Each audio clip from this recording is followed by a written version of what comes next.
Bismillahirrahmanirrahim. Assalamualaikum warahmatullahi wabarakatuh. Kembali lagi bersama saya Mela Tringastuti pada pembelajaran ekonomi kelas 12. Apa kabar semuanya? Alhamdulillah. Mudah-mudahan kita semua selalu diberikan kesehatan dan keselamatan oleh Allah Subhanahu wa ta'ala. Amin. Amin ya rabbal alamin. Dan pada pertemuan kali ini merupakan pertemuan ketiga, yang mana pertemuan ini masih melanjutkan materi mengenai siklus akuntansi perusahaan jasa. Benar. Sebelum kita lebih lanjut membahas mengenai materi, alangkah baiknya kita berdoa menurut kepercayaan masing-masing. Berdoa dimulai. Berdoa tidak dapat diakhiri. Dan apakah kalian masih mengingat materi kita pada pertemuan minggu lalu? Benar. Materi pertemuan kita pada minggu lalu yakni mengenai siklus akuntansi perusahaan jasa sampai dengan tahap ke-1 atau tahap pencatatan. Nah, ada yang tahu pada pertemuan kali ini kita akan membahas mengenai materi apa? Benar, kita akan membahas mengenai materi tahapan kedua daripada siklus akuntansi perusahaan jasa. Nah, tujuan pembelajaran kita yakni agar siswa dapat menjelaskan tahapan ikhtisar dari siklus akuntansi perusahaan jasa, dan siswa dapat membuat tahapan-tahapan dari siklus akuntansi perusahaan jasa. Benar. Nah, lebih lanjut, saya ingin menanyakan terlebih dahulu, apakah kalian memahami makna dari tahap pengikhtisaran?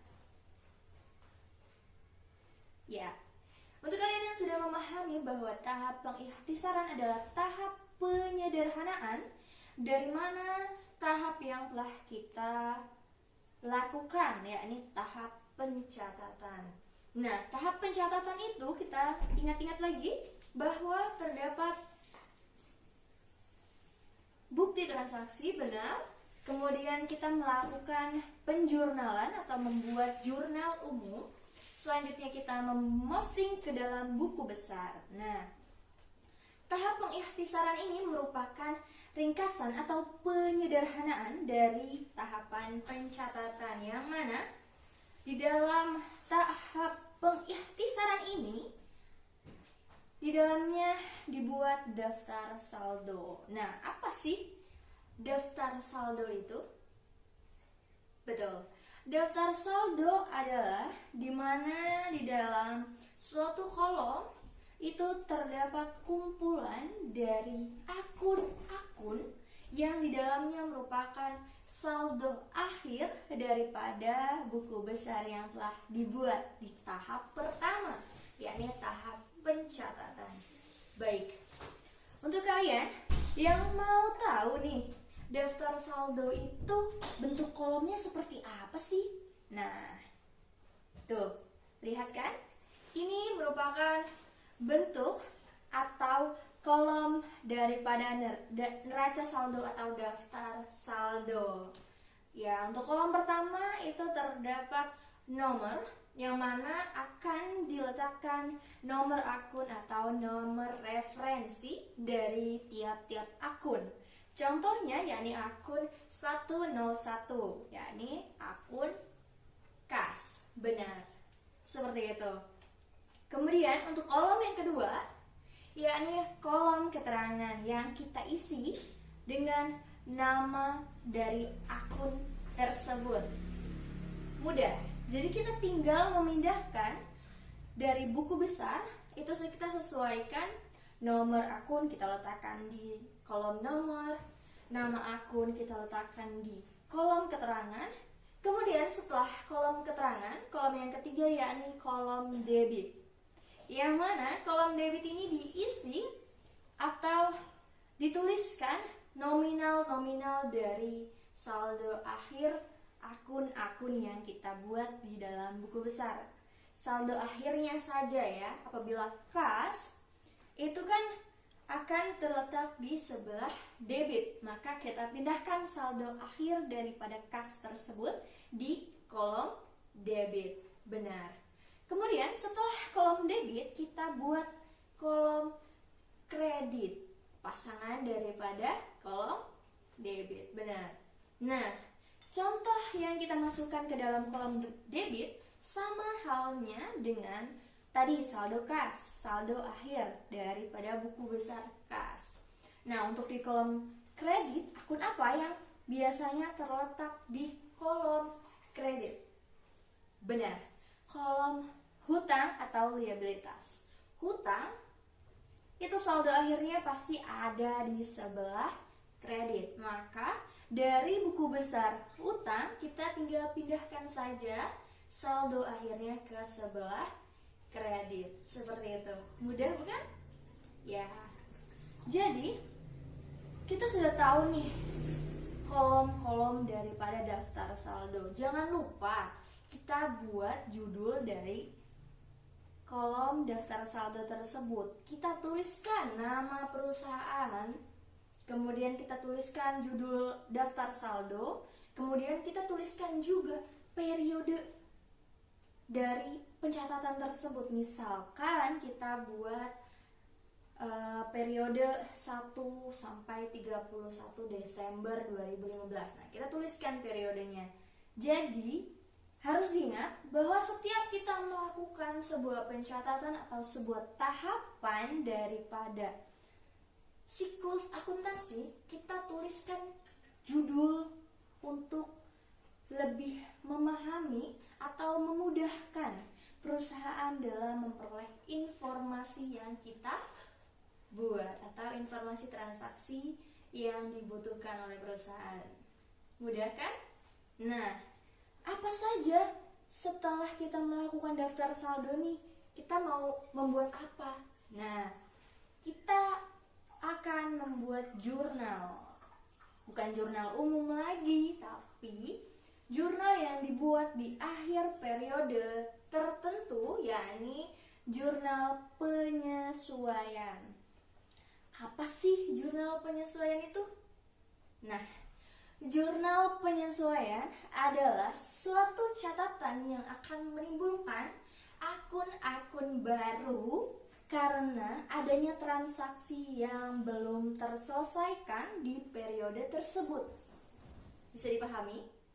Ya, jurnal penyesuaian akan menimbulkan akun-akun baru. Contohnya, apabila di periode 1 sampai 31 Desember kita memiliki hutang yang belum dilunaskan atau belum diselesaikan pada periode Desember tersebut, maka hutang itu akan berubah menjadi beban hutang. Kenapa menjadi beban hutang? Karena apabila dicatat untuk periode selanjutnya, kita bisa mengingatnya untuk segera dilakukan pembayaran atau pelunasan hutang. Bisa dipahami? Ya. Nah, kemudian selain hutang dan timbulnya beban hutang, misalkan kita menerima pendapatan yang mana pendapatan tersebut belum kita terima sepenuhnya atau belum selesai, maka dari pendapatan tersebut kita akan dicatat di dalam jurnal penyesuaian, yakni piutang pendapatan, piutang yang masih belum diterima. Seperti itu.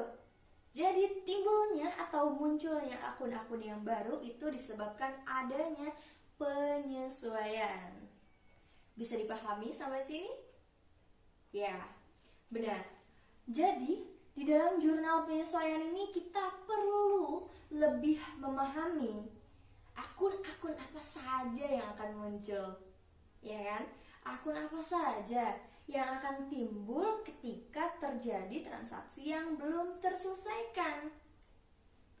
Memang cukup sulit, namun apabila kita mempelajari lebih dalam, lebih memahami apa poin-poin daripada jurnal penyesuaian, kita akan dipermudah untuk membuat jurnal penyesuaian tersebut.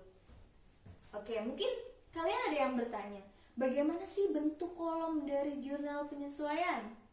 Ya, bentuk kolom dari jurnal penyesuaian sama halnya dengan jurnal umum.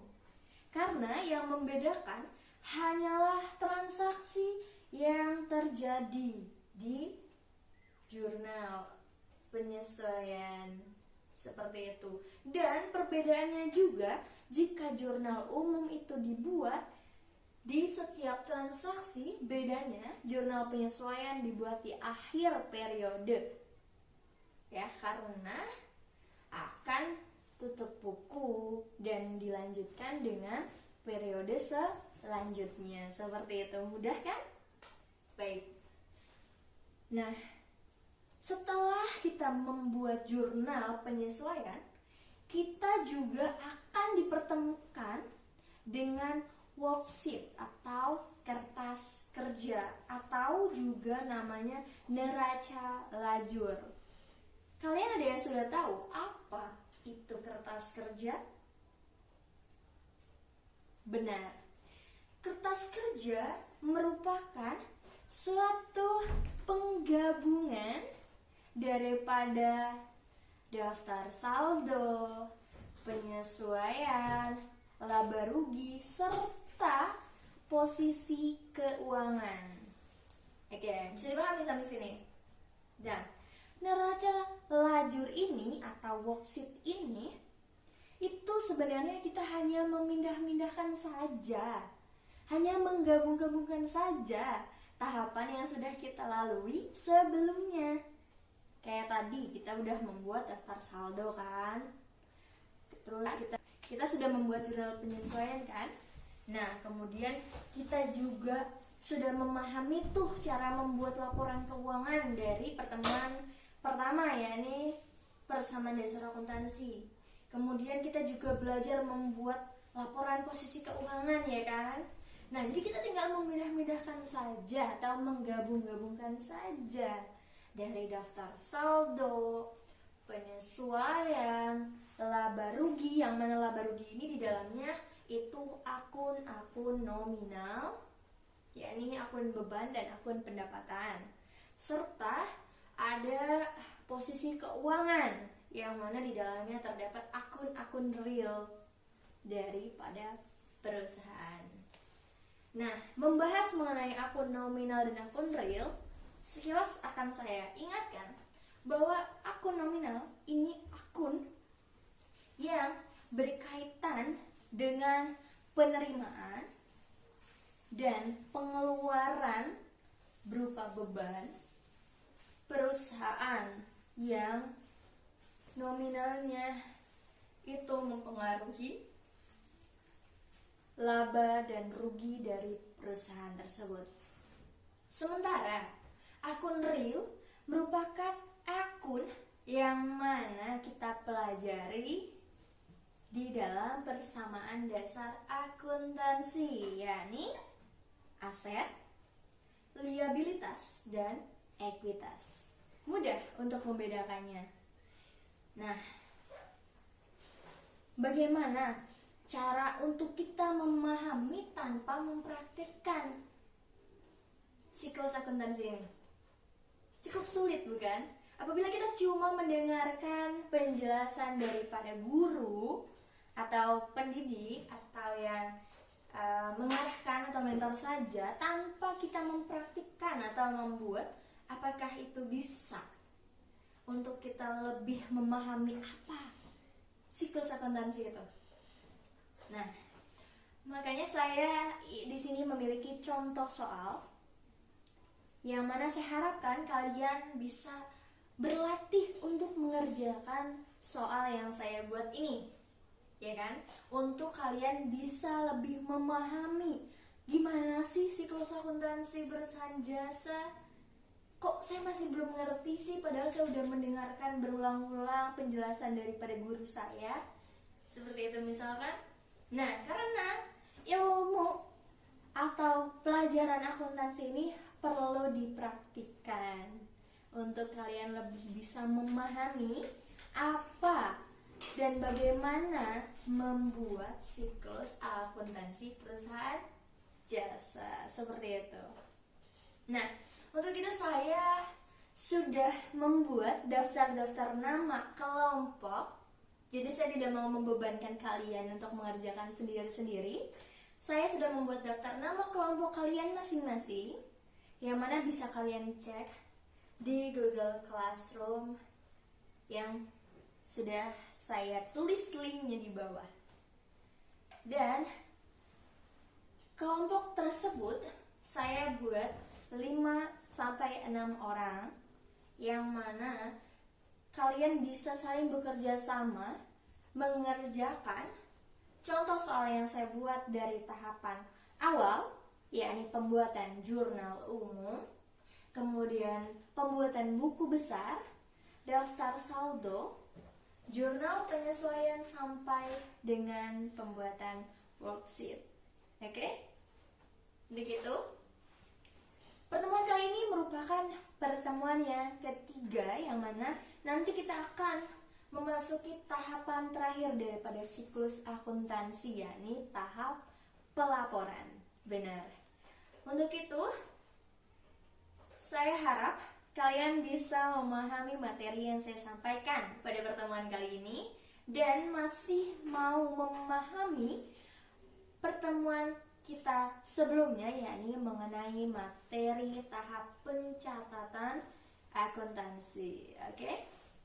Nah, sebelum saya tutup, saya menyimpulkan pertemuan pada hari ini, yakni kita sudah mempelajari mengenai tahap pengikhtisaran atau tahapan kedua setelah tahap pencatatan, yang mana tahap pengikhtisaran merupakan tahap penyederhanaan dari tahap-tahap yang telah dilalui, yakni pembuatan jurnal umum dan pembuatan buku besar. Nah, tahap pengikhtisaran ini di dalamnya terdapat daftar saldo, kemudian terdapat jurnal penyesuaian, selanjutnya terdapat tahap pembuatan worksheet atau kertas kerja, seperti itu. Dan mungkin pertemuan kita pada kali ini saya cukupkan sekian, kurang lebihnya saya mohon maaf. Wabillahi taufik wal hidayah. Wassalamualaikum warahmatullahi wabarakatuh.